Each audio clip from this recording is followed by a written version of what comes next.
It has often been said among residents of the upper Texas Gulf Coast that if you don't like the weather around here, just wait a few minutes, it'll change.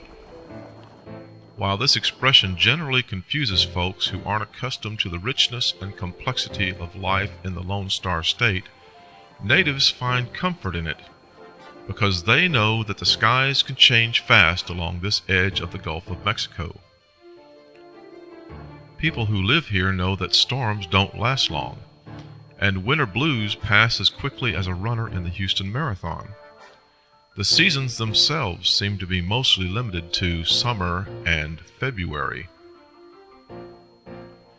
And even if the rains fall heavy at times, they know that the sun will shine bright and hot again over Texas before long.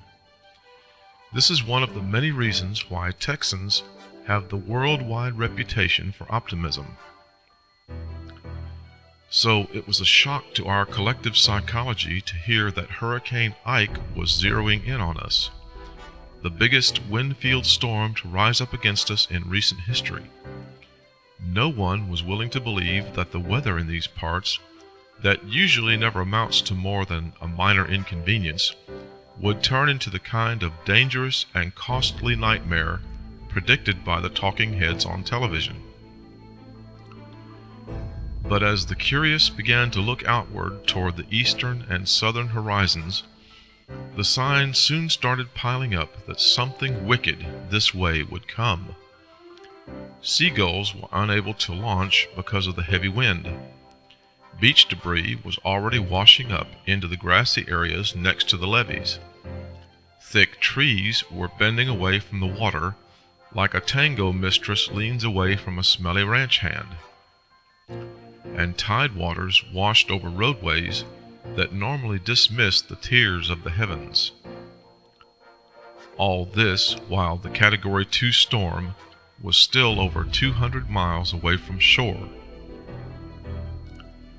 The average citizen found themselves hoping with the usual Texan confidence that even if this bad boy kept heading north and west toward us, that it would turn at the last minute to Louisiana, like so many of the recent hurricanes had done before.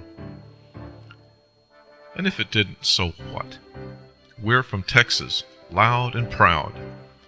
The greater Houston area is the fourth crown jewel of the United States. We love our football, our barbecue, Mayor Bill, Judge Ed, and Pastor Joel. Not necessarily in that order. And when you add the fact that we have Dr. Neal close by to make sense of the tempest, what would there be to worry about? So we said, let it come. We'll just hunker down for the night, and in the morning we'll pick up, sweep up, and power up. Life will go on just like it always does around here. But this time, the weather we didn't like would take more than a few minutes to change.